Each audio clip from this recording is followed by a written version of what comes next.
Welcome to Money Talks with me, Gerald Mr. G. Mwandiyambira, a show that is there for us to have that day-to-day money conversation we sometimes ignore or simply do not know enough about to tackle. Today we're going to talk legalese, that language with lots of small print, plenty of forms, and the dreaded invitations to appear in court. We're going to be talking financial contracts, debt and summons, and beyond. To tackle this minefield of jargon, myths, and facts, we have Kathleen Breed, an attorney at Vermeulen Attorneys Incorporated, and Thabo Ntini, an RFP financial planner with Sugar Creek Wealth. Welcome. Thank you, Gerald. Thank you for having us, John. So let's break this conversation by starting with what is a contract, Kathleen?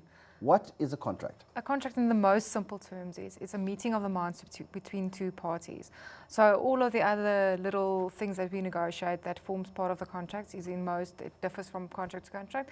But the thing that you need to remember is it's a meeting of the minds. What do we agree on so that takes our relationship further? So a contract requires an agreement. Thabo, then what is a financial contract? Well, in the space of a financial contract, you're looking at a promise maybe of a service or some sort of future cash flow, whether in or out. So for instance, for example, your life policy, you'll pay a certain amount, let's say 500 Rand, until you pass away and it's going to pay out 2 million.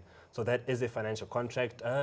Basically, we can look at your phone contracts, your car contracts, your mortgages. Those are all contracts, your financial contracts, that is, yes.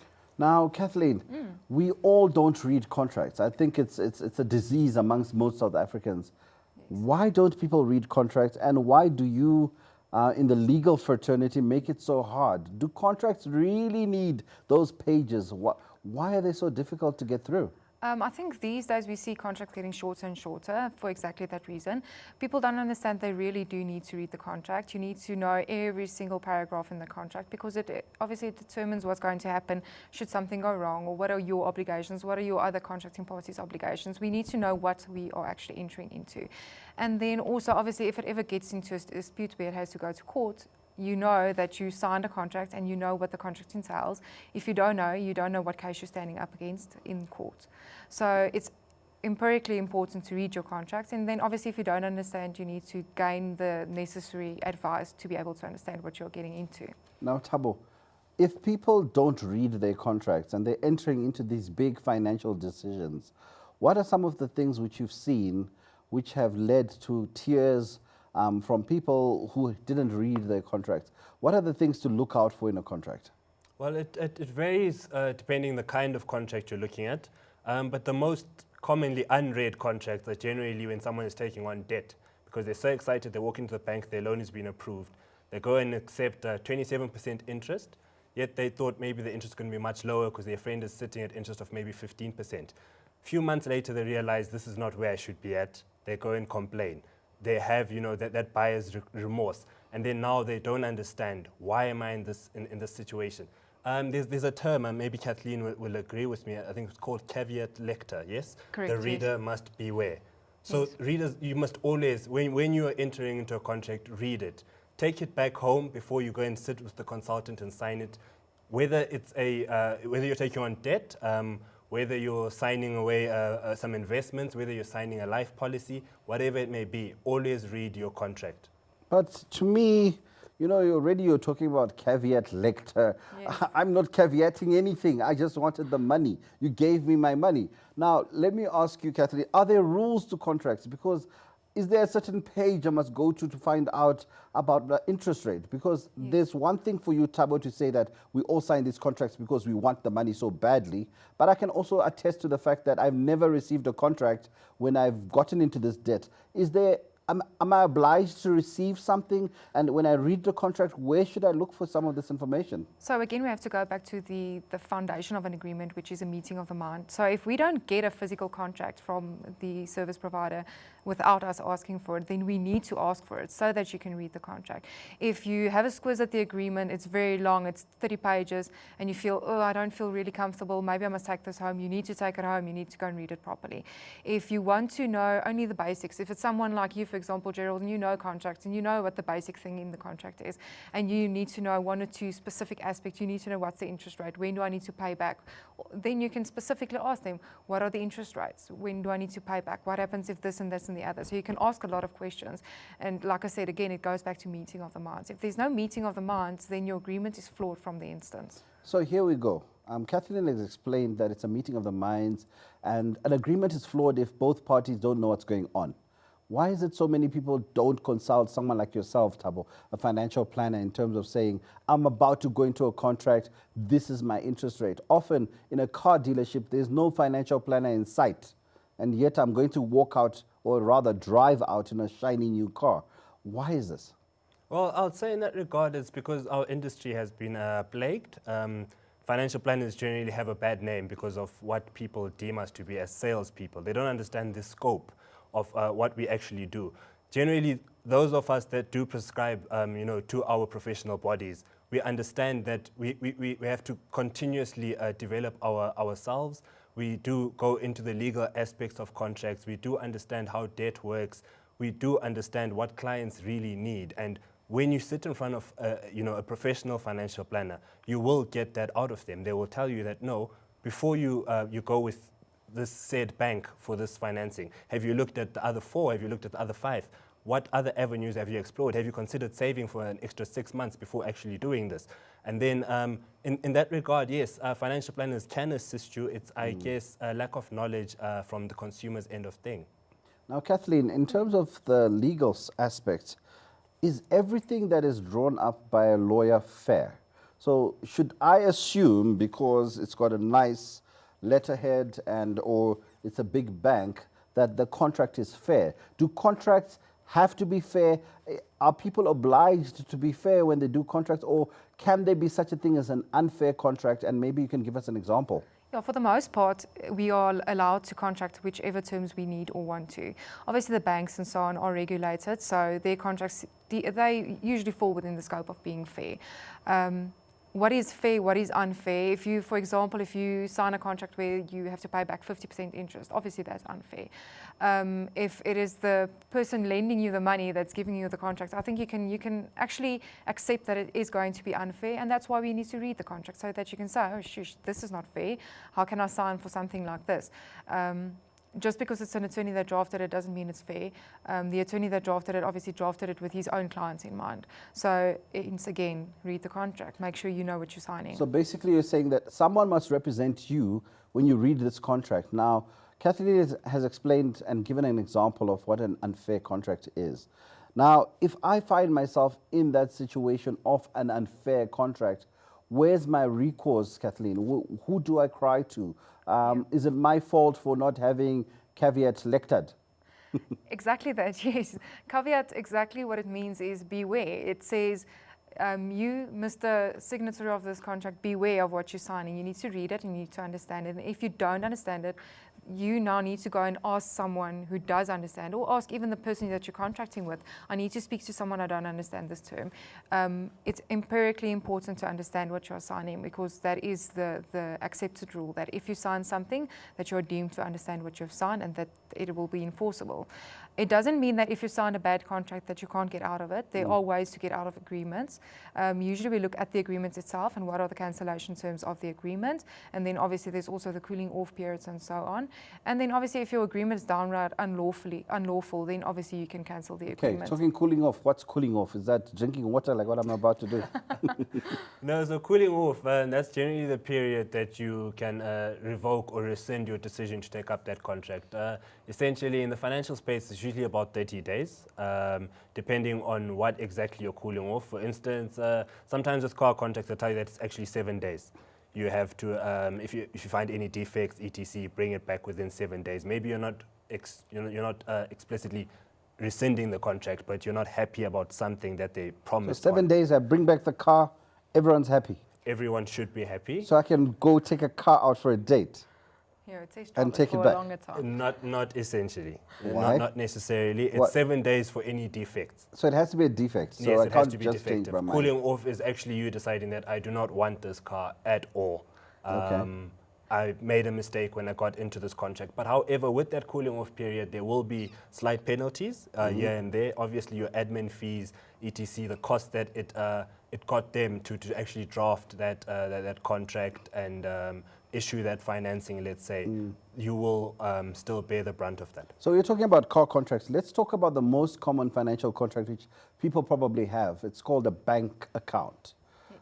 What are the pitfalls in the bank account contract? So like a current account contract, what are the key things people often miss which you have encountered and lead to hardships in the future? Start with you, Ki. For current account, the problems I encounter are people not paying their accounts. So usually it's the bank that's encountering problems. Again, we go back to people not reading the agreement. They didn't know that if they didn't pay it for 30 days, that certain steps would be put into place. They don't understand that if they don't pay their car, the car is actually likely to be repossessed, for example. It's a general not understanding of the legal process and a general not understanding of how banking works and how lending of money works. Well, most people I've seen say, you know what, I'm tired of this car. I've got a friend who wants to take it over, and we go to an attorney and they're going to draw up a little piece of paper to say, you now can pay that car. Is that even legal? Because as far as I know, it's not, because the car was never yours. Absolutely not. As long as you're paying off your car and it's still under financing, the bank is the owner. So you cannot sell your car. You cannot loan your car for an extended period to a different party. The address that you give on the contract, if the car is not there, the bank actually has recourse. They can cancel your agreement. They can take So if back my the car doesn't sleep where I said it sleeps, they can come and get it? Absolutely, yes. Okay. Now, Thabo, banks, they love getting things out of our accounts. Setting off, what is that? Okay, as you did mention earlier on, people don't understand that the most basic part of banking being their current account, check account, whatever you may call it. So that's how we all enter the bank. We go and open up a check account. That's where our salary goes into. That's where whatever income we get goes into. However, we do then take on debt. We take on our credit cards, we take on our mortgages, we take on our vehicle financing, whatever it may be. What offsetting is that, let's say you have everything held with one financial institution.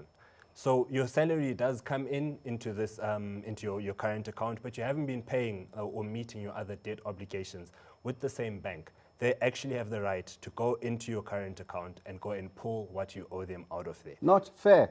Kathleen, I say that's not fair. I agree with you. It's not fair. But And if it's in the agreement, the bank can do it. But the bank needs to make the consumer aware, and the consumer needs to know that this is a situation that happens in life, and they need to read the contract properly and make sure that if that is applicable, then they make alternate plans. now you spoke about life. Life happens. Yes. What happens when I reach that point where genuinely my circumstances have changed? I can't afford to maintain the original terms of my contract. What do I start to do? How do I start fixing it? Well, firstly, you need to talk to your bank. You need to talk to your banker. Many people make the mistake of not talking when things go bad. They just do what an ostrich does, chucks its head into the sand, and they walk on, and they think the problem will go away by itself, but it doesn't. Many banks do actually allow a settlement agreement for, even if it's a few months, they'll give you some leniency and say, okay, you can skip one payment and then start paying, or pay half at least. Or even renegotiate the terms in totality, maybe extend the vehicle asset finance term to a longer term and make the installment slightly less. If you go to the bank and you talk, you'd be surprised at how willing they are to actually negotiate it. But to just ignore the problem is definitely not going to make it go away. But Thabo, I've heard of the guys who call from the call center. They don't sound friendly. I mean, Kathleen makes it sound like the bank is the nicest place to be. They're calling you, you haven't paid, we're going to do X, Y, Z. What can happen to me if I don't pay? From a financial perspective, how will that affect me? So what? So obviously, if you don't pay, then they can issue summons against you, or they could simply just repossess. If it's asset financing, they could just repossess the asset itself. So it is important for one to understand not to be scared of the people calling you from the call center. That's not really a problem. Go into the bank, go and sit down with your sales consultant, your private banker, whatever it may be. Explain to them your current situation, as Kathleen was saying. Explain to them that right now I just can't afford to meet my obligations. You'll find that, I mean, I had a client where they halved her payment on almost every single thing that she held with that bank. They did that for a good 3 months, and her situation did recover. Given the nature of her job, those were bad 3 months, but she did recover after 3 months and she was able to meet her obligations again. So it's a matter of not running away from your debt. Don't now not answer your phone. Don't flag them as spam. Go into the bank, go and have a conversation. They are human beings as well. And at the end of the day, them cutting your minimum payment for a while does benefit them as well. So They you guys charge are more saying interest. that in banks, there's human beings. These human beings. And in law firms, there's human beings. This Even is there. very refreshing. Now, last parting shot before we go on to a break, Kathleen. What happens if I lose my income? So it's not really a matter of renegotiation. I don't have any more money. So losing your income in entirety is a very difficult situation to face. If your spouse, for example, is still earning an income, so your total income is now, for example, has been halved, there is recourses. You can, for example, you can go to a debt counsellor and enter the debt counselling process, or you can renegotiate with your bank directly. There are ways in which to maneuver it. If you lose your income entirely and for example, you only have a bond, and you speak to the bank and you say this is the situation. I've heard of instances where they do actually give you 1 or 2 months where you don't have to pay your bond, and then you just retake it after that time.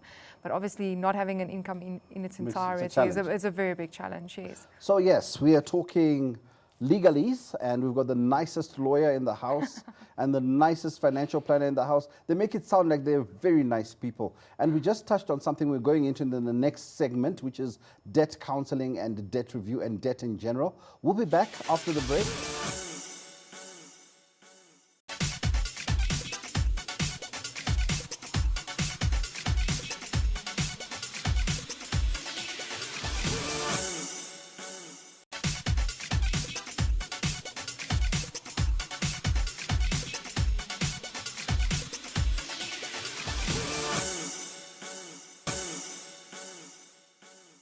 Welcome back to Money Talks with me, Gerald, Mr. Jambira. If you've just joined us, we're discussing financial contracts, debt, summons, and beyond. And to tackle this minefield of jargon, myths, and facts, we're here in studio with Kathleen Briette, who's with Vermeulen Attorneys Incorporated, and Thabo Ntini, who's with Sugar Creek Wealth as a financial planner. Now, before the break, we introduced something which a lot of people have interest in. This thing called debt counseling. What is it? So debt counselling is a concept that was introduced by the National Credit Act, where when one encounters financial difficulty and you suddenly cannot pay all of your creditors, you can approach a debt counsellor, and what they can do is they can restructure the debt that you pay in terms of credit agreements only to make the installments slightly smaller in order to bring you within your means to be able to pay everyone. Are debt counselors financial planners, Thabo? So are you a debt counselor? I am not a debt counselor as per the National Credit Act, no. But however, I can assist you prior to actually getting into that situation where you cannot afford. That's where we would sit down, we'd prioritize and see what can we cut, what can we chop and change, how can we avoid you getting into that that pool Of challenges. Yes, of challenges. Now, so essentially, you're saying that you advise most viewers, if they're in that situation, before it gets to that point where you need a debt counselor, speak to a financial planner and try and seek the help. Now, from a legal standpoint, what is the process of debt review? Because I think it's a legal process, isn't it? So what does it mean to my legal standing? So the process starts with you going to the debt counsellor, and then they look at your expenses and they look at your income, and your budget is drafted, and then they will make a determination. For example, if your expenses regarding only the credit applications are 10,000 Rand and your amount available for distribution for those same credit agreements are 9,000 Rand, then you've got a shortfall of 1,000 Rand. So they make that determination on paper only. So it's literally a quantitative analysis that they perform. Then they will say, okay, they reduce each installment pro rata of what your shortfall is. So your shortfall in this instance was 1,000 Rand. So they'll make each installment to each separate entity slightly smaller. What happens then after the determination is made, then forms get sent to your credit providers. They say yay or nay, a whole process follows, and eventually that gets referred to court, and the court makes the final determination. You are now under debt review. It's made an order of court. The money that you are supposed to pay to your creditors gets paid every month in terms of that court order. Now, Thabo, you spoke earlier about your example of the client who managed to reduce her payments. Was this through a debt counseling process? Do you always have to go through debt review for your bank to listen to you to lower a payment, or can you renegotiate even without being formally under debt review? You can renegotiate without being formally under debt review. The trick to it all is that from the moment you realize that you cannot pay, that's when you need to go and renegotiate. Don't wait for 3 months, don't wait for 6 months. The moment you realize that I'm in a tough situation, things are not working out for me, go and renegotiate. That way the bank gives you more time to get your affairs in order before you actually now have to go and hand yourself over to a debt counselor who does also charge something for their services. How much do they often cost, these debt counselors? Because, I mean, I've heard 400 Rand a month. Is that all it costs, or? I've seen the minimum pegged at 50 Rand. That was for a very million amount of debt. I think it was about 10,000 at the client. So just 50 Rand and it's over, or it's 50 Rand? 50 Rand every single month. So it's 50 Rand for the entire duration of the time you're in debt review.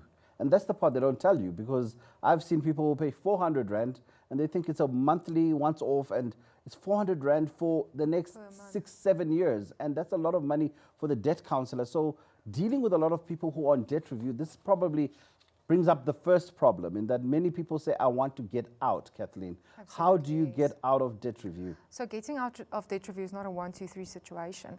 If your application was properly referred to court and you are paying in terms of the court agreement, you again have to refer it back to court.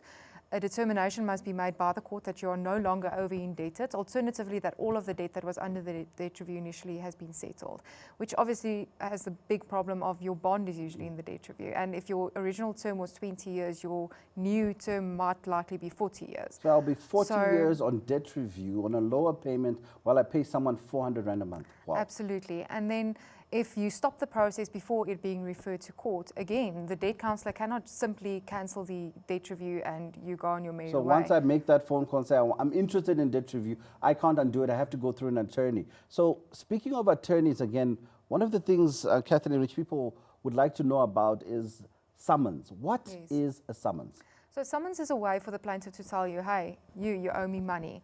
So what the summons has in it, it has the details of both parties. It tells you what to do with the document, i.e. you need to go to court, you need to do this or that, the other. And then we annex to it a particulars of claim. The particulars of claim have all the details regarding the specific claim. It has the parties, the agreement, that you didn't pay, what you owe it, for example. So Thabo, if I have a summons, do I come to you or do I go to Kathleen? Who's more equipped to deal with summons, the attorney or the financial planner? I would say the attorney is more equipped to go with the to deal with this summons. However, maybe talk to a financial planner. They usually work very closely with attorneys, and they'll tell you who charge you the best. Okay. Now, when I've received my summons, Kathleen, should I hide? What's the next step? What can I do to protect myself? Are there steps, or is that the end of the world? Am I going to lose everything? Everything will pass. It's not the end of the world. You must definitely not hide. You have to do what the summons tells you to do. On the summons, it tells you need to, within 10 days, lodge your notice of intention to defend. That basically just tells your plaintiff, hello, I'm here, I want to defend the action, which can either mean that you want to settle it or that you actually want to fight the case. But you need to make yourself known. You need to speak to the attorney that actually issued the summons, but hiding is not going to make the problem go away. So you need to defend, you need to have that conversation. So ultimately, it's not the end of the world when a legal document lands on your doorstep. No. Now, Thabo, in terms of moving forward, what advice would you probably give our viewers right now in terms of, now that they've watched and learned probably one or two things which they didn't know, what's your parting shot from a financial planning point of view regarding financial contracts and the legalese? Okay, my parting shot would start again with caveat lector. The reader must beware. Always read your contract, yes? And then from that, we also need to understand that when we're in a tight situation, we can renegotiate contracts. We must do that and do it. Go to the bank before you're deep in hot soup. Go to the bank, go and talk to them. They do understand most of the time. Ensure that you are a good payer before you decide that, you know what, let me go and talk to them now. After 3-6 months of not actually paying at all, of them calling you and you not answering. So you're saying it's better to talk to them while you're still in good standing because you haven't missed a payment yet, as opposed to waiting 6 months of missed payments and then saying, oh, by the way, I'm having problems. And Kathleen, your parting shot in terms of the misunderstandings we all have around contracts and not reading them. Yeah, definitely read your contract. If you don't understand, ask someone who does understand. It's very important. You can rather spend a little bit of money when you're contracting than having to spend a whole lot of money when it gets to a dispute. And then, yes, when you get a summons, don't do nothing. Please don't do nothing. Fighting a summons or getting that matter settled is way less costly than it would be to eventually rescind a judgment against your name. And then the last one, I guess, is should I hide my summons from my wife? Is it possible, or do spouses need to get involved once you reach that stage? It depends whether you're married in or out of community of property. If you're married inside of community of property, you definitely need to show her, otherwise there's going to be major fights. If you're outside of community of property, you can hide it, but there's still going to be major fights. Well, that's it for this week's installment of Money Talks. And it's good and refreshing to hear the professionals helping us out. There's so much we could cover in terms of contracts, money, debt, etc. But hopefully today we've learned one new thing at least. And from my team and myself, goodbye till next time.